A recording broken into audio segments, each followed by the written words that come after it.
The lateral sled pull is an excellent exercise that targets the muscles in the legs, including the inner thigh adductor muscles and outer glute abductor muscles. You can use the shuffle steps or the more advanced crossover steps to pull the sled sideways. To get started, attach straps to a sled, then hold the handles with one hand. Step away until the straps are tight, while extending the other arm out to the side. The first variation is the shuffle step. Get into a wide and low athletic stance to load the hips, contract your core to stabilize your torso, then pull the sled by shuffling your feet to bring the foot closest to the sled beside your opposite foot.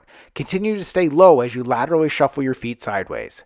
The second variation is the crossover step. Get into the same starting position with a strong core and a wide and low athletic stance to load the hips. This time, cross the back leg over and in front of the lead leg. Continue to stay low as you laterally cross over your feet sideways. Complete for reps or time. Subscribe to get a new exercise video every day.